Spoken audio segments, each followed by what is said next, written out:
اور میں اپنے آپ کو پاک صاف نہیں کہتا، کیونکہ نفس امارہ انسان کو برائی ہی سکھاتا رہتا ہے، مگر یہ کہ میرا پروردگار رحم فرمائے۔ بے شک میرا پروردگار بخشنے والا ہے، مہربان ہے۔ اور بادشاہ نے حکم دیا کہ اسے میرے پاس لاؤ، میں اسے اپنا مصاحب خاص بناؤں گا۔ پھر جب ان سے گفتگو کی تو کہا کہ آج سے تم ہمارے ہاں صاحب منزلت ہو اور صاحب اعتبار ہو۔ یوسف نے کہا مجھے زرعی پیداوار پر مقرر کر دیجئے، کیونکہ میں حفاظت بھی کر سکتا ہوں اور اس کام سے واقف بھی ہوں۔ اس طرح ہم نے یوسف کو ملک مصر میں جگہ دی اور وہ اس ملک میں جہاں چاہتے تھے رہتے تھے۔ ہم اپنی رحمت جس پر چاہتے ہیں کرتے ہیں اور نیکوکاروں کے اجر کو ضائع نہیں کرتے، اور جو لوگ ایمان لائے اور ڈرتے رہے ان کے لیے آخرت کا اجر بہت بہتر ہے۔ اور یوسف کے بھائی کنعان سے مصر میں غلہ خریدنے کے لیے آئے تو یوسف کے پاس گئے، تو یوسف نے ان کو پہچان لیا اور وہ ان کو نہ پہچان سکے۔ اور جب یوسف نے ان کے لیے ان کا سامان تیار کر دیا تو کہا کہ پھر آنا تو جو باپ کی طرف سے تمہارا ایک اور بھائی ہے اسے بھی میرے پاس لیتے آنا۔ کیا تم نہیں دیکھتے کہ میں ناب بھی پوری پوری دیتا ہوں اور مہمانداری بھی خوب کرتا ہوں؟ اب اگر تم اسے میرے پاس نہ لاؤ گے تو نہ تمہیں میرے ہاں سے غلہ ملے گا اور نہ تم میرے پاس ہی آ سکو گے۔ انہوں نے کہا کہ ہم اس کے بارے میں اس کے والد کو پھسلائیں گے اور ہم یہ کام کر کے رہیں گے۔ اور یوسف نے اپنے خدام سے کہا کہ ان کا سرمایہ یعنی غلے کی قیمت ان کے سامان میں رکھ دو۔ عجب نہیں کہ جب یہ اپنے اہل و عیال میں جائیں تو اسے پہچان لیں، اور عجب نہیں کہ یہ پھر یہاں آئیں۔ بس جب وہ اپنے والد کے پاس واپس گئے تو کہنے لگے کہ ابا ہمارے لیے غلے کی بندش کر دی گئی ہے، تو ہمارے ساتھ ہمارے بھائی کو بھیج دیجئے تاکہ ہم پھر غلہ لائیں اور ہم اس کے نگہبان ہیں۔ یعقوب نے کہا کہ میں اس کے بارے میں تمہارا اعتبار نہیں کرتا، مگر ویسا ہی جیسا پہلے اس کے بھائی کے بارے میں کیا تھا، سو اللہ ہی بہتر نگہبان ہے اور وہ سب سے زیادہ رحم کرنے والا ہے۔ اور جب انہوں نے اپنا اسباب کھولا تو دیکھا کہ ان کا سرمایہ واپس کر دیا گیا ہے۔ کہنے لگے ابا ہمیں اور کیا چاہیے؟ دیکھیے یہ ہماری پونجی بھی ہمیں واپس کر دی گئی ہے، اور ہم اپنے اہل و عیال کے لیے پھر غلہ لائیں گے اور اپنے بھائی کی نگہبانی کریں گے، اور ایک بار شتر زیادہ لائیں گے کہ یہ غلہ جو ہم لائے ہیں تھوڑا ہے۔ یعقوب نے کہا کہ جب تک تم اللہ کا عہد نہ دو کہ اس کو میرے پاس صحیح و سالم لے آؤ گے، میں اسے ہرگز تمہارے ساتھ نہیں بھیجنے کا، مگر یہ کہ تم گھیر لیے جاؤ یعنی بے بس ہو جاؤ تو مجبوری ہے۔ پس جب انہوں نے والد کو اپنا قول دیا تو یعقوب نے کہا کہ جو قول و قرار ہم کر رہے ہیں اس کا اللہ ضامن ہے، اور فرمایا کہ اے میرے بیٹو ایک ہی دروازے سے داخل نہ ہونا بلکہ جدا جدا دروازوں سے داخل ہونا، اور میں اللہ کی تقدیر کو تو تم سے روک نہیں سکتا۔ بے شک حکم اللہ ہی کا ہے، میں اسی پر بھروسہ رکھتا ہوں، اور اہل توکل کو اسی پر بھروسہ رکھنا چاہیے۔ اور جب وہ ان مقامات سے داخل ہوئے جہاں جہاں سے داخل ہونے کے لیے ان کے والد نے ان سے کہا تھا، تو وہ تدبیر اللہ کے حکم کو ذرا بھی ٹال نہیں سکتی تھی۔ ہاں وہ یعقوب کے دل کی خواہش تھی جو انہوں نے پوری کی تھی، اور بے شک وہ صاحب علم تھے، کیونکہ ہم نے ان کو علم سکھایا تھا، لیکن اکثر لوگ نہیں جانتے۔ اور جب وہ لوگ یوسف کے پاس پہنچے تو یوسف نے اپنے حقیقی بھائی کو اپنے پاس جگہ دی اور کہا کہ میں تمہارا بھائی ہوں، تو جو سلوک یہ ہمارے ساتھ کرتے رہے ہیں اس پر افسوس نہ کرنا۔ پھر جب ان کا اسباب تیار کر دیا تو اپنے بھائی کے تھیلے میں آپ خورا رکھ دیا۔ پھر جب وہ آبادی سے باہر نکل گئے تو ایک پکارنے والے نے آواز دی کہ قافلے والو تم تو چور ہو۔ وہ ان کی طرف متوجہ ہو کر کہنے لگے کہ تمہاری کیا چیز کھوئی گئی ہے؟ وہ بولے کہ بادشاہ کا کٹورا کھویا گیا ہے، اور جو شخص اس کو لے کے آئے اس کے لیے ایک بار شتر انعام، اور میں اس کا ضامن ہوں۔ وہ کہنے لگے کہ اللہ کی قسم تم کو معلوم ہے کہ ہم اس ملک میں اس لیے نہیں آئے کہ خرابی کریں اور نہ ہم چوری کیا کرتے ہیں۔ وہ بولے کہ اگر تم جھوٹے نکلے یعنی چوری ثابت ہوئی تو اس کی سزا کیا؟ انہوں نے کہا کہ اس کی سزا یہ کہ جس کے تھیلے میں وہ دستیاب ہو وہی اس کا بدل قرار دیا جائے، ہم ظالموں کو یہی سزا دیا کرتی ہیں۔ پھر یوسف نے اپنے بھائی کے تھیلے سے پہلے ان کے تھیلوں کو دیکھنا شروع کیا، پھر اپنے بھائی کے تھیلے میں سے اس کو نکال لیا۔ اس طرح ہم نے یوسف کے لیے تدبیر کی، ورنہ بادشاہ کے قانون کے مطابق وہ اپنے بھائی کو لے نہیں سکتے تھے مگر یہ کہ اللہ چاہے ہم جس کے چاہتے ہیں درجے بلند کرتے ہیں، اور ہر علم والے سے بڑھ کر ایک بڑا علم والا ہے۔ برادران یوسف نے کہا کہ اگر اس نے چوری کی ہو تو کچھ عجب نہیں کہ اس کے ایک بھائی نے بھی پہلے چوری کی تھی، مگر یوسف نے اس بات کو اپنے دل میں مخفی رکھا اور ان پر ظاہر نہ ہونے دیا، یعنی زیر لب کہا کہ تم بڑے برے ہو اور جو تم بیان کرتے ہو اللہ اسے خوب جانتا ہے۔ وہ کہنے لگے کہ اے عزیز، اس کے والد بہت بوڑھے ہیں اور اس سے بہت محبت رکھتے ہیں، تو اس کو چھوڑ دیجئے اور اس کی جگہ ہم میں سے کسی کو رکھ لیجئے، ہم دیکھتے ہیں کہ آپ احسان کرنے والے ہیں۔ یوسف نے کہا کہ اللہ پناہ میں رکھے کہ جس شخص کے پاس ہم نے اپنی چیز پائی ہے اس کے سوا کسی اور کو پکڑ لیں، ایسا کریں تو ہم بڑے بے انصاف ہیں۔ آخر جب وہ اس سے نا امید ہو گئے تو الگ ہو کر صلاح کرنے لگے۔ سب سے بڑے نے کہا، کیا تم نہیں جانتے کہ تمہارے والد نے تم سے اللہ کا عہد لیا ہے اور اس سے پہلے بھی تم یوسف کے بارے میں قصور کر چکے ہو؟ تو جب تک والد صاحب مجھے اجازت نہ دیں میں تو اس جگہ سے ہلنے کا نہیں، یا اللہ میرے لیے کوئی فیصلہ کرے، اور وہ سب سے بہتر فیصلہ کرنے والا ہے۔ تم سب والد صاحب کے پاس واپس جاؤ اور کہو کہ ابا، آپ کے صاحبزادے نے وہاں جا کر چوری کی، اور ہم نے تو اپنی دانست کے مطابق آپ سے اس کے لے آنے کا عہد کیا تھا، مگر ہم غیب کی باتوں کے جاننے اور یاد رکھنے والے تو نہیں تھے، اور جس بستی میں ہم ٹھہرے تھے وہاں سے، یعنی اہل مصر سے، اور جس قافلے میں آئے ہیں اس سے دریافت کر لیجئے، اور ہم اس بیان میں بالکل سچے ہیں۔ جب انہوں نے یہ بات یعقوب سے آ کر کہی تو انہوں نے کہا کہ حقیقت یوں نہیں ہے، بلکہ یہ بات تم نے اپنے دل سے بنا لی ہے، تو صبر ہی بہتر ہے۔ عجب نہیں کہ اللہ ان سب کو میرے پاس لے آئے، بے شک وہ علم والا ہے، حکمت والا ہے۔ اور ان کے پاس سے چلے گئے اور کہنے لگے کہ ہائے افسوس یوسف پر، ہائے افسوس، اور رنج و الم میں ان کی آنکھیں سفید ہو گئیں اور ان کا دل غم سے بھر رہا تھا۔ بیٹے کہنے لگے کہ واللہ آپ تو یوسف کو اسی طرح یاد ہی کرتے رہیں گے یہاں تک کہ آپ گھل جائیں گے یا جان ہی دے دیں گے۔ انہوں نے کہا کہ میں تو اپنے غم و اندوہ کا اظہار اللہ سے کرتا ہوں، اور اللہ کی طرف سے وہ باتیں جانتا ہوں جو تم نہیں جانتے۔ اے بیٹو، یوں کرو کہ ایک دفعہ پھر جاؤ اور یوسف اور اس کے بھائی کو تلاش کرو، اور اللہ کی رحمت سے نا امید نہ ہونا کہ اللہ کی رحمت سے تو کافر لوگ ہی نا امید ہوا کرتے ہیں۔ پھر جب وہ یوسف کے پاس گئے تو کہنے لگے کہ اے عزیز، ہمیں اور ہمارے اہل و عیال کو بڑی تکلیف ہو رہی ہے، اور ہم یہ تھوڑا سا سرمایہ لائے ہیں، آپ ہمیں اس کے عوض پورا غلہ دے دیجئے اور ہم پر خیرات کیجئے کہ اللہ خیرات کرنے والوں کو ثواب دیتا ہے۔ یوسف نے کہا، تمہیں معلوم ہے کہ جب تم نادانی میں پھنسے ہوئے تھے تو تم نے یوسف اور اس کے بھائی کے ساتھ کیا کیا تھا؟ وہ بولے، کیا واقعی تم ہی یوسف ہو؟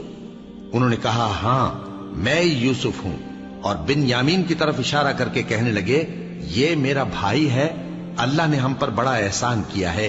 جو شخص اللہ سے ڈرتا اور صبر کرتا ہے تو اللہ نیکوکاروں کا اجر ضائع نہیں کرتا۔ وہ بولے، اللہ کی قسم، اللہ نے تم کو ہم پر فضیلت بخشی ہے اور بے شک ہم خطاکار تھے۔ یوسف نے کہا کہ آج کے دن تم پر کوئی ملامت نہیں، اللہ تم کو معاف کرے، اور وہ سب سے بڑھ کر رحم کرنے والا ہے۔ یہ میرا کرتا لے جاؤ، پھر اسے والد صاحب کے منہ پر ڈال دینا تو وہ بینا ہو جائیں گے، اور اپنے تمام اہل و عیال کو میرے پاس لے آؤ۔ اور جب قافلہ مصر سے روانہ ہوا تو ان کے والد کہنے لگے کہ اگر مجھ کو یہ نہ کہو کہ بوڑھا بہک گیا ہے تو مجھے تو یوسف کی بو آ رہی ہے۔ وہ بولے کہ واللہ آپ اسی قدیم غلطی میں مبتلا ہیں۔ مگر جب خوشخبری دینے والا آ پہنچا تو اس نے کرتا ان کے منہ پر ڈال دیا، سو وہ بینا ہو گئے، اور بیٹوں سے کہنے لگے، کیا میں نے تم سے نہیں کہا تھا کہ میں اللہ کی طرف سے وہ باتیں جانتا ہوں جو تم نہیں جانتے؟ بیٹوں نے کہا کہ ابا، ہمارے لیے ہمارے گناہ کی مغفرت مانگیے، بے شک ہم خطاکار تھے۔ فرمایا، میں اپنے پروردگار سے تمہارے لیے بخشش مانگوں گا، بے شک وہ بخشنے والا ہے، مہربان ہے۔ پھر جب یہ سب لوگ یوسف کے پاس پہنچے تو انہوں نے اپنے والدین کو اپنے پاس جگہ دی اور کہا، مصر میں داخل ہو جائیے، اللہ نے چاہا تو امن و امان سے رہیے گا۔ اور اپنے والدین کو تخت پر بٹھایا اور سب ان کے آگے سجدے میں گر پڑے۔ اور اس وقت یوسف نے کہا، ابا جان، یہ میرے اس خواب کی تعبیر ہے جو میں نے پہلے بچپن میں دیکھا تھا، میرے پروردگار نے اسے سچ کر دیا اور اس نے مجھ پر بہت سے احسان کیے ہیں کہ مجھ کو قید خانے سے نکالا، اور اس کے بعد کہ شیطان نے مجھ میں اور میرے بھائیوں میں فساد ڈال دیا تھا، آپ کو گاؤں سے یہاں لایا۔ بے شک میرا پروردگار جو چاہتا ہے تدبیر سے کرتا ہے، وہ علم والا ہے، حکمت والا ہے۔ جب یہ سب باتیں ہو لیں تو یوسف نے اللہ سے دعا کی کہ اے میرے پروردگار، تو نے مجھ کو حکومت سے نوازا اور خوابوں کی تعبیر کا علم بخشا۔ اے آسمانوں اور زمین کے پیدا کرنے والے، تو ہی دنیا اور آخرت میں میرا کارساز ہے۔ تو مجھے دنیا سے اپنی اطاعت کی حالت میں اٹھائیو اور آخرت میں اپنے نیک بندوں میں داخل کیجو۔ اے پیغمبر، یہ اخبار غیب میں سے ہیں جو ہم تمہاری طرف بھیجتے ہیں۔ اور جب برادران یوسف نے اپنی بات پر اتفاق کیا تھا اور وہ فریب کر رہے تھے تو تم ان کے پاس تو نہ تھے، اور بہت سے آدمی گو تم کتنی خواہش کرو ایمان لانے والے نہیں ہیں، اور تم ان سے اس خیر خواہی کا کچھ صلہ بھی تو نہیں مانگتے۔ یہ قرآن اور کچھ نہیں تمام جہانوں کے لیے نصیحت ہے، اور آسمان و زمین میں بہت سی نشانیاں ہیں جن پر سے یہ گزرتے ہیں اور ان کو نظر انداز کر دیتے ہیں، اور یہ اکثر اللہ پر ایمان نہیں رکھتے مگر اس کے ساتھ شرک بھی کرتے ہیں۔ تو کیا یہ اس بات سے بے خوف ہیں کہ ان پر اللہ کا عذاب نازل ہو کر ان کو ڈھانپ لے، یا ان پر ناگہاں قیامت آ جائے اور انہیں خبر بھی نہ ہو؟ کہہ دو میرا رستہ تو یہ ہے، میں اللہ کی طرف بلاتا ہوں سمجھ بوجھ کر، میں بھی لوگوں کو اللہ کی طرف بلاتا ہوں اور میرے پیرو بھی، اور اللہ پاک ہے اور میں شرک کرنے والوں میں سے نہیں ہوں۔ اور ہم نے تم سے پہلے بستیوں کے رہنے والوں میں سے مرد ہی بھیجے تھے جن کی طرف ہم وہی بھیجتے تھے۔ کیا ان لوگوں نے ملک میں سیر و سیاحت نہیں کی کہ دیکھ لیتے کہ جو لوگ ان سے پہلے تھے ان کا انجام کیا ہوا؟ اور متقیوں کے لیے آخرت کا گھر بہت اچھا ہے، کیا تم سمجھتے نہیں؟ یہاں تک کہ جب پیغمبر نا امید ہو گئے اور انہوں نے خیال کیا کہ اپنی نصرت کے بارے میں جو بات انہوں نے کہی تھی اس میں وہ سچے نہ نکلے، تو ان کے پاس ہماری مدد آ پہنچی۔ پھر جسے ہم نے چاہا بچا دیا، اور ہمارا عذاب اتر کر گناہگار لوگوں سے پھرا نہیں کرتا۔ ان کے قصے میں عقل مندوں کے لیے عبرت ہے۔ یہ قرآن ایسی بات نہیں ہے جو اپنے دل سے بنائی گئی ہو، بلکہ جو کتابیں اس سے پہلے نازل ہوئی ہیں ان کی تصدیق کرنے والا ہے، اور ہر چیز کی تفصیل کرنے والا، اور مومنوں کے لیے ہدایت اور رحمت ہے۔ شروع اللہ کا نام لے کر جو بڑا مہربان نہایت رحم والا ہے۔ الف لام میم را۔ اے نبی، یہ کتاب الہی کی آیتیں ہیں، اور جو کچھ تمہارے پروردگار کی طرف سے تم پر نازل ہوا ہے حق ہے، لیکن اکثر لوگ ایمان نہیں لاتے۔ اللہ وہی تو ہے جس نے ستونوں کے بغیر آسمان جیسا کہ تم دیکھتے ہو اتنے اونچے بنائے، پھر عرش پر جلوہ افروز ہوا اور سورج اور چاند کو کام میں لگا دیا۔ ہر ایک میعاد معین تک گردش کر رہا ہے۔ وہی دنیا کے کاموں کا انتظام کرتا ہے۔ اس طرح وہ اپنی آیتیں کھول کھول کر بیان کرتا ہے کہ تم اپنے پروردگار کے روبرو جانے کا یقین کرو۔ اور وہی ہے جس نے زمین کو پھیلایا اور اس میں پہاڑ اور دریا پیدا کیے اور ہر طرح کے میووں کی دو دو قسمیں بنائیں۔ وہی رات کو دن کا لباس پہناتا ہے۔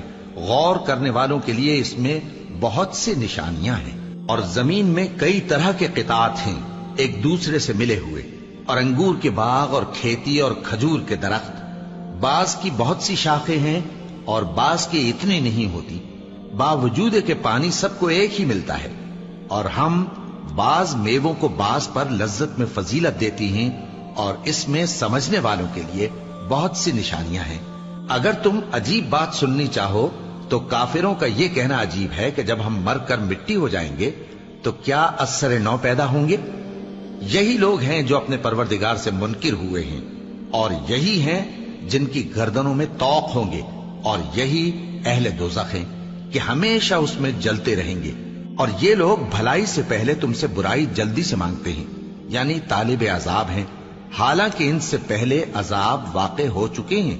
اور تمہارا پروردگار لوگوں کو باوجود ان کی بے انصافیوں کے معاف کرنے والا ہے، اور بے شک تمہارا پروردگار سخت عذاب دینے والا ہے۔ اور کافر لوگ کہتے ہیں کہ اس پیغمبر پر اس کے پروردگار کی طرف سے کوئی نشانی کیوں نازل نہیں ہوئی؟ اے نبی، تم تو صرف خبردار کرنے والے ہو، اور ہر ایک قوم کے لیے رہنما ہوا کرتا ہے۔ اللہ ہی اس بچے سے واقف ہے جو عورت کے پیٹ میں ہوتا ہے، اور وہی پیٹ کے سکڑنے اور بڑھنے سے بھی واقف ہے، اور ہر چیز کا اس کے ہاں ایک اندازہ مقرر ہے۔ وہ چھپی اور ظاہر چیزوں کا جاننے والا ہے، سب سے بزرگ ہے، عالی رتبہ ہے۔ کوئی تم میں سے چپکے سے بات کہے یا پکار کر، یا رات کو کہیں چھپ جائے یا دن کی روشنی میں کھلم کھلا چلے پھرے، اللہ کے نزدیک برابر ہے۔ اس کے آگے اور پیچھے اللہ کے چوکیدار ہیں جو اللہ کے حکم سے اس کی نگرانی کرتے ہیں۔ اللہ اس نعمت کو جو کسی قوم کو حاصل ہے نہیں بدلتا جب تک کہ وہ اپنی حالت کو نہ بدلے، اور جب اللہ کسی قوم کے ساتھ برائی کا ارادہ کرتا ہے تو وہ پھر نہیں سکتی، اور اللہ کے سوا ان کا کوئی مددگار نہیں ہوتا۔ وہی تو ہے جو تم کو ڈرانے اور امید دلانے کے لیے بجلی دکھاتا اور بھاری بھاری بادل پیدا کرتا ہے، اور رعد اور فرشتے سب اس کے خوف سے اس کی تسبیح و تحمید کرتے رہتے ہیں۔ اور وہی بجلیاں بھیجتا ہے، پھر جس پر چاہتا ہے گرا بھی دیتا ہے، جبکہ وہ اللہ کے بارے میں جھگڑتے ہیں، اور وہ بڑی قوت والا ہے۔ کام کا پکارنا تو اسی کا ہے، اور جن کو یہ لوگ اس کے سوا پکارتے ہیں وہ ان کی پکار کو کسی طرح قبول نہیں کرتے، مگر اس شخص کی طرح جو اپنے دونوں ہاتھ پانی کی طرف پھیلا دے تاکہ دور ہی سے اس کے منہ تک آ پہنچے، حالانکہ وہ اس تک کبھی بھی نہیں آ سکتا۔ اور اسی طرح کافروں کی پکار بیکار ہے۔ اور جتنی مخلوقات آسمانوں اور زمین میں ہے، خوشی سے یا ناخوشی سے اللہ کے آگے سجدہ کرتی ہے، اور ان کے سائے بھی صبح و شام سجدے کرتے ہیں۔ ان سے پوچھو کہ آسمانوں اور زمین کا پروردگار کون ہے؟ تم ہی کہہ دو کہ اللہ۔ ان سے کہو کہ کیا تم نے اللہ کو چھوڑ کر ایسے لوگوں کو کارساز بنایا ہے جو خود اپنے نفع و نقصان کا بھی اختیار نہیں رکھتے؟ کہو کیا اندھا اور آنکھوں والا برابر ہیں، یا اندھیرا اور اجالا برابر ہو سکتا ہے؟ بھلا ان لوگوں نے جن کو اللہ کا شریک مقرر کیا ہے، کیا انہوں نے اللہ کسی مخلوقات پیدا کی ہے جس کے سبب ان کے لیے مخلوقات مشتبہ ہو گئی ہے؟ کہہ دو کہ اللہ ہی ہر چیز کا پیدا کرنے والا ہے، اور وہ یکتا ہے، بڑا زبردست ہے۔ اسی نے آسمان سے مے برسایا، پھر اس سے اپنے اپنے اندازے کے مطابق نالے بہ نکلے، پھر پانی پر پھولا ہوا جھاگ آ گیا۔ اور جس چیز کو زیور یا کوئی اور سامان بنانے کے لیے آگ میں تپاتے ہیں اس میں بھی ایسا ہی جھاگ ہوتا ہے۔ اس طرح اللہ حق و باطل کی مثال بیان فرماتا ہے۔ سو جھاگ تو سوکھ کر زائل ہو جاتا ہے، اور پانی جو لوگوں کو فائدہ پہنچاتا ہے وہ زمین میں ٹھہرا رہتا ہے۔ اس طرح اللہ صحیح اور غلط کی مثالیں بیان فرماتا ہے تاکہ تم سمجھو۔ جن لوگوں نے اللہ کے حکم کو قبول کیا ان کی حالت بہت بہتر ہوگی، اور جنہوں نے اس کو قبول نہ کیا، اگر روئے زمین کے سب خزانے ان کے اختیار میں ہوں تو وہ سب کے سب اور ان کے ساتھ اتنے ہی اور نجات کے بدلے میں صرف کر ڈالیں، مگر نجات کہاں؟ ایسے لوگوں کا حساب بھی برا ہوگا، اور ان کا ٹھکانہ بھی دوزخ ہے، اور وہ بری جگہ ہے۔ بھلا جو شخص یہ جانتا ہے کہ جو کچھ تمہارے پروردگار کی طرف سے تم پر نازل ہوا ہے حق ہے، وہ اس شخص کی طرح ہے جو اندھا ہے، اور سمجھتے تو وہی ہیں جو عقل مند ہیں، جو اللہ کے عہد کو پورا کرتے ہیں اور قول و قرار کو نہیں توڑتے، اور جن رشتوں کے جوڑے رکھنے کا اللہ نے حکم دیا ان کو جوڑے رکھتے، اور اپنے پروردگار سے ڈرتے رہتے اور برے حساب سے خوف رکھتے ہیں، اور جو اپنے پروردگار کی خوشنودی حاصل کرنے کے لیے مصائب پر صبر کرتے ہیں اور نماز پڑھتے ہیں، اور جو مال ہم نے ان کو دیا ہے اس میں سے پوشیدہ اور ظاہر خرچ کرتے ہیں، اور نیکی سے برائی کو دور کرتے ہیں۔ یہی لوگ ہیں جن کے لیے عاقبت کا گھر ہے، یعنی ہمیشہ رہنے کے باغات جن میں وہ داخل ہوں گے، اور ان کے باپ دادوں اور بیویوں اور اولاد میں سے جو نیکوکار ہوں گے وہ بھی بہشت میں جائیں گے، اور فرشتے بہشت کے ہر ایک دروازے سے ان کے پاس آئیں گے اور کہیں گے تم پر سلام ہو، یہ تمہاری ثابت قدمی کا بدلہ ہے، اور عاقبت کا گھر خوب گھر ہے۔ اور جو لوگ اللہ سے پختہ عہد کر کے اس کو توڑ ڈالتے اور جن رشتوں کے جوڑے رکھنے کا اللہ نے حکم دیا ہے ان کو قطع کر دیتے اور ملک میں فساد کرتے ہیں، ایسوں پر لعنت ہے اور ان کے لیے برا انجام ہے۔ اللہ جس کا چاہتا ہے رزق فراخ کر دیتا ہے اور جس کا چاہتا ہے تنگ کر دیتا ہے۔ اور کافر لوگ دنیا کی زندگی پر خوش ہو رہے ہیں، اور دنیا کی زندگی آخرت کے مقابلے میں بہت تھوڑا سامان ہے۔ اور کافر کہتے ہیں کہ اس پیغمبر پر اس کے پروردگار کی طرف سے کوئی نشانی کیوں نازل نہیں ہوئی؟ کہہ دو کہ اللہ جسے چاہتا ہے گمراہ کرتا ہے، اور جو اس کی طرف رجوع ہوتا ہے اس کو اپنی طرف کا رستہ دکھاتا ہے، یعنی ان کو جو ایمان لاتے اور جن کے دل اللہ کی یاد سے آرام پاتے ہیں ان کو۔ اور سن رکھو کہ اللہ کی یاد سے ہی دل آرام پاتے ہیں۔ جو لوگ ایمان لائے اور عمل نیک کیے ان کے لیے خوشحالی اور عمدہ ٹھکانہ ہے۔ جس طرح ہم پہلے پیغمبر بھیجتے رہے ہیں اسی طرح اے نبی ہم نے تم کو اس امت میں جس سے پہلے بہت سی امتیں گزر چکی ہیں بھیجا ہے، تاکہ تم ان کو وہ کتاب جو ہم نے تمہاری طرف بھیجی ہے پڑھ کر سنا دو۔ اور یہ لوگ رحمان کو نہیں مانتے۔ کہہ دو وہی تو میرا پروردگار ہے، اس کے سوا کوئی معبود نہیں، میں اسی پر بھروسہ رکھتا ہوں اور اسی کی طرف رجوع کرتا ہوں۔ اور اگر کوئی قرآن ایسا ہوتا کہ اس کی تاثیر سے پہاڑ چل پڑتے یا زمین پھٹ جاتی یا مردوں سے کلام کر سکتے تو کیا یہ لوگ ایمان لے آتے؟ بات یہ ہے کہ سب باتیں اللہ کے اختیار میں ہیں، تو کیا مومنوں کو اس سے اطمینان نہیں ہوا کہ اگر اللہ چاہتا تو سب لوگوں کو ہدایت کے رستے پر چلا دیتا؟ اور کافروں پر ہمیشہ ان کے اعمال کے بدلے آفت آتی رہے گی یا ان کے مکانات کے قریب نازل ہوتی رہے گی یہاں تک کہ اللہ کا وعدہ آ پہنچے۔ بے شک اللہ وعدہ خلاف نہیں کرتا۔ اور تم سے پہلے بھی رسولوں کے ساتھ تمسخر ہوتے رہے ہیں، تو میں نے کافروں کو مہلت دی، پھر میں نے ان کو پکڑ لیا، سو دیکھ لو کہ میرا عذاب کیسا رہا۔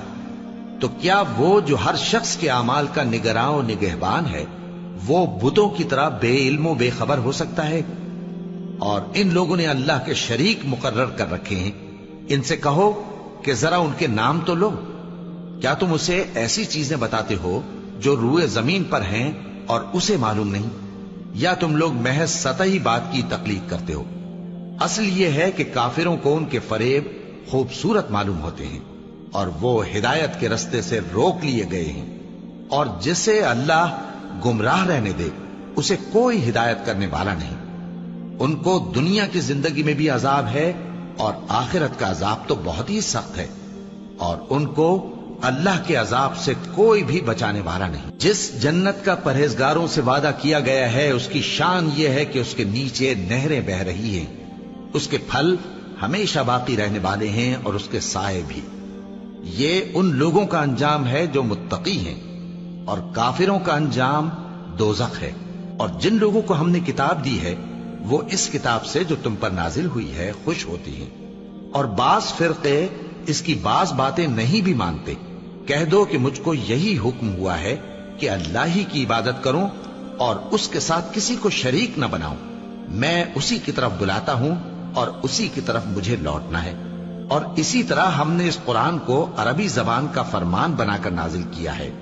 اور اگر تم علم آ جانے کے بعد ان لوگوں کی خواہشوں کے پیچھے چلو گے تو اللہ کے سامنے کوئی نہ تمہارا مددگار ہوگا اور نہ کوئی بچانے والا۔ اور اے نبی ہم نے تم سے پہلے بھی پیغمبر بھیجے تھے اور ان کو بیویاں اور اولاد بھی دی تھی، اور کسی پیغمبر کے اختیار کی بات نہ تھی کہ اللہ کے حکم کے بغیر کوئی نشانی لے آتا۔ ہر حکم قضا کتاب میں لکھا ہوا ہے۔ اللہ جس چیز کو چاہتا ہے مٹا دیتا ہے اور جس کو چاہتا ہے باقی رکھتا ہے، اور اسی کے پاس اصل کتاب ہے۔ اور اگر ہم کوئی عذاب جس کا ان لوگوں سے وعدہ کرتے ہیں تمہیں دکھائیں، یعنی تمہارے روبرو ان پر نازل کریں، یا تمہاری مدت حیات پوری کر دیں، یعنی تمہارے انتقال کے بعد عذاب بھیجیں، تو تمہارا کام ہمارے احکام کا پہنچا دینا ہے اور ہمارا کام حساب لینا ہے۔ کیا انہوں نے نہیں دیکھا کہ ہم زمین کو اس کے کناروں سے گھٹاتے چلے آ رہے ہیں؟ اور اللہ جیسا چاہتا ہے حکم کرتا ہے، کوئی اس کے حکم کا رد کرنے والا نہیں، اور وہ جلد حساب لینے والا ہے۔ جو لوگ ان سے پہلے تھے وہ بھی بہتیری تدبیریں کرتے رہے ہیں، سو تدبیر تو سب اللہ ہی کی ہوتی ہے۔ ہر شخص جو کچھ کر رہا ہے اللہ اسے جانتا ہے، اور کافر جلد معلوم کر لیں گے کہ آخرت میں اچھا انجام کس کے لیے ہوتا ہے۔ اور کافر لوگ کہتے ہیں کہ تم پیغمبر نہیں ہو۔ کہہ دو کہ میرے اور تمہارے درمیان اللہ اور وہ شخص جس کے پاس کتاب آسمانی کا علم ہے بطور گواہ کافی ہے۔ شروع اللہ کا نام لے کر جو بڑا مہربان نہایت رحم والا ہے۔ الف لام را، یہ ایک پر نور کتاب ہے، اس کو ہم نے تم پر اس لیے نازل کیا ہے کہ تم لوگوں کو اندھیروں سے نکال کر روشنی کی طرف لے جاؤ، یعنی ان کے پروردگار کے حکم سے عزت والے خوبیوں والے مالک کے راستے کی طرف، یعنی اس اللہ کے راستے کی طرف کہ جو کچھ آسمانوں اور زمین میں ہے سب اسی کا ہے۔ اور ان کافروں کے لیے عذاب شدید کی وجہ سے تباہی اور بربادی مقدر ہے، جو آخرت کے مقابلے میں دنیاوی زندگی کو پسند کرتے اور لوگوں کو اللہ کے راستے سے روکتے اور اس میں کجی چاہتے ہیں۔ یہ لوگ بڑے دور کی گمراہی میں ہیں، اور ہم نے کوئی پیغمبر نہیں بھیجا مگر وہ اپنی قوم کی زبان بولتا تھا تاکہ انہیں احکام الہی کھول کھول کر بتا دے۔ پھر اللہ جسے چاہتا ہے گمراہ رہنے دیتا ہے اور جسے چاہتا ہے ہدایت دیتا ہے، اور وہ غالب ہے، حکمت والا ہے۔ اور ہم نے موسیٰ کو اپنی نشانیاں دے کر بھیجا کہ اپنی قوم کو تاریکیوں سے نکال کر روشنی میں لے جاؤ اور ان کو اللہ کے دن یاد دلاؤ، اور اس میں ان لوگوں کے لیے جو صابر و شاکر ہیں نشانیاں ہیں۔ اور جب موسیٰ نے اپنی قوم سے کہا کہ اللہ نے جو تم پر مہربانیاں کی ہیں ان کو یاد کرو، جبکہ اس نے تم کو فرعون کی قوم سے رہائی بخشی، وہ لوگ تمہیں برے برے عذاب دیتے تھے اور تمہارے بیٹوں کو مار ڈالتے تھے اور تمہاری لڑکیوں کو زندہ رہنے دیتے تھے، اور اس میں تمہارے پروردگار کی طرف سے بڑی آزمائش تھی۔ اور جب تمہارے پروردگار نے تم کو آگاہ کیا کہ اگر شکر کرو گے تو میں تمہیں زیادہ دوں گا، اور اگر ناشکری کرو گے تو یاد رکھو کہ میرا عذاب بھی سخت ہے۔ اور موسیٰ نے صاف صاف کہہ دیا کہ اگر تم اور جتنے اور لوگ زمین میں ہیں سب کے سب ناشکری کرو تو بھی اللہ بے نیاز ہے، قابل تعریف ہے۔ بھلا تم کو ان لوگوں کے حالات کی خبر نہیں پہنچی جو تم سے پہلے تھے، یعنی نوح اور عاد اور سمود کی قوم اور جو ان کے بعد تھے، جن کا علم اللہ کے سوا کسی کو نہیں۔ جب ان کے پاس ان کے پیغمبر نشانیاں لے کر آئے تو انہوں نے اپنے ہاتھ ان کے منہوں پر رکھ دیے کہ خاموش رہو، اور کہنے لگے کہ ہم تو تمہاری رسالت کو تسلیم نہیں کرتے، اور جس چیز کی طرف تم ہمیں بلاتے ہو ہم کو اس میں بھاری شک ہے۔ ان کے پیغمبروں نے کہا، کیا تم کو اللہ کے بارے میں شک ہے جو آسمانوں اور زمین کا پیدا کرنے والا ہے؟ وہ تمہیں اس لیے بلاتا ہے کہ تمہارے گناہ بخشے اور ایک مدت مقرر تک تم کو مہلت دے۔ وہ بولے کہ تم تو ہمارے ہی جیسے آدمی ہو، تمہارا یہ منشا ہے کہ جن چیزوں کو ہمارے بڑے پوجتے رہے ہیں ان کے پوجنے سے تم ہمیں روک دو، تو اچھا کوئی کھلی دلیل لاؤ، یعنی معجزہ دکھاؤ۔ پیغمبروں نے ان سے کہا کہ ہاں ہم تمہارے ہی جیسے آدمی ہیں، لیکن اللہ اپنے بندوں میں سے جس پر چاہتا ہے نبوت کا احسان کرتا ہے، اور ہمارے اختیار کی بات نہیں کہ ہم اللہ کے حکم کے بغیر تم کو تمہاری فرمائش کے مطابق معجزہ دکھائیں۔ اور اللہ ہی پر مومنوں کو تو بھروسہ رکھنا چاہیے، اور ہم کیوں اللہ پر بھروسہ نہ رکھیں حالانکہ اس نے ہم کو ہمارے دین کے سیدھے رستے بتائے ہیں، اور جو تکلیفیں تم ہم کو دیتے ہو اس پر ہم صبر کریں گے، اور اہل توکل کو تو اللہ ہی پر بھروسہ رکھنا چاہیے۔ اور جو کافر تھے انہوں نے اپنے پیغمبروں سے کہا کہ یا تو ہم تم کو اپنے ملک سے باہر نکال دیں گے یا تم ہمارے مذہب میں واپس آ جاؤ۔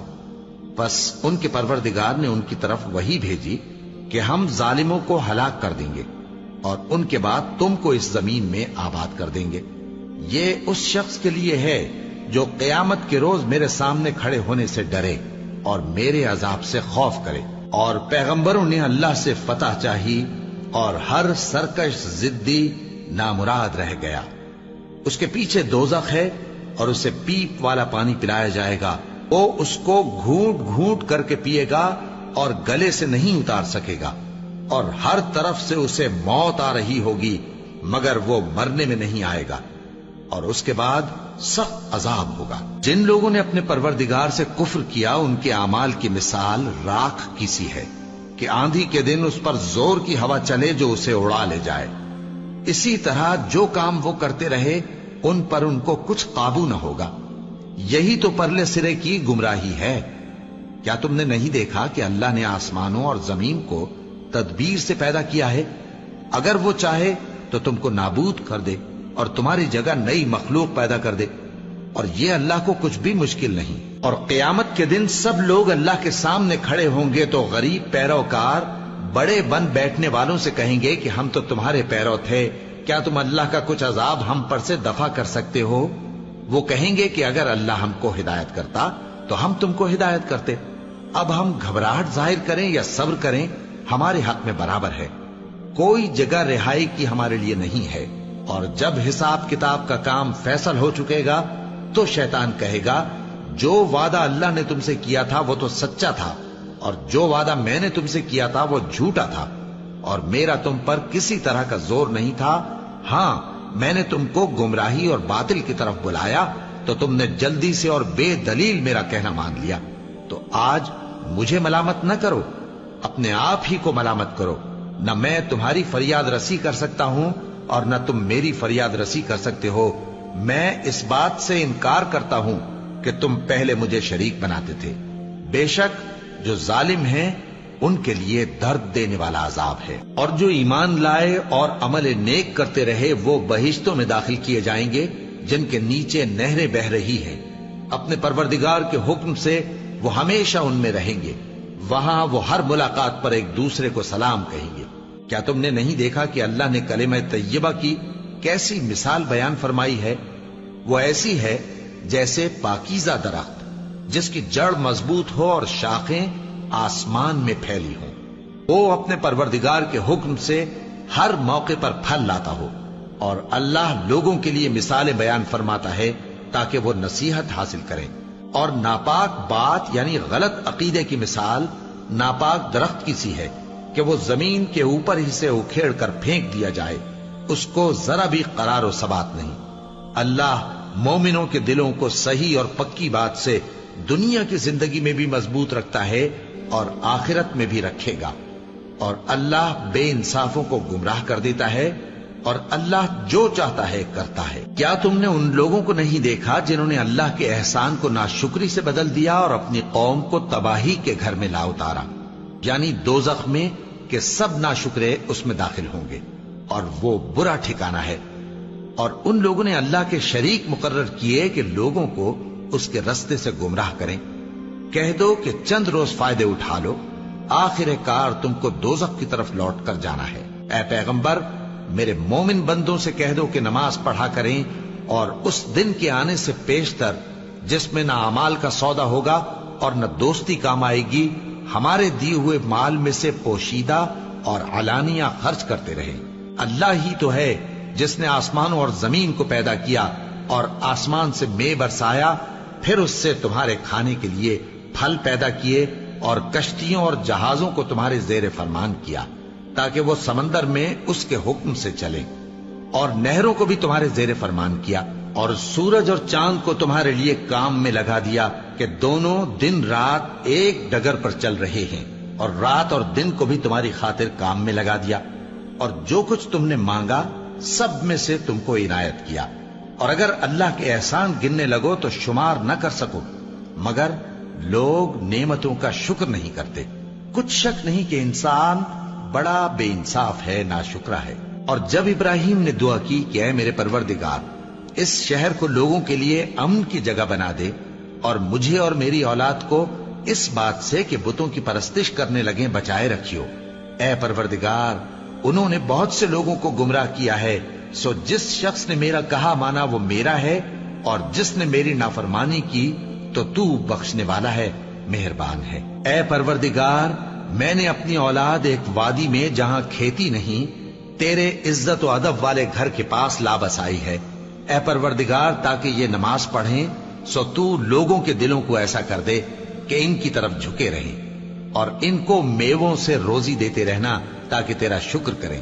اے پروردگار، جو بات ہم چھپاتے اور جو ظاہر کرتے ہیں تو سب جانتا ہے، اور اللہ سے کوئی چیز مخفی نہیں، نہ زمین میں نہ آسمان میں۔ اللہ کا شکر ہے جس نے مجھ کو بڑی عمر میں اسماعیل اور اسحاق بخشے، بے شک میرا پروردگار دعا سننے والا ہے۔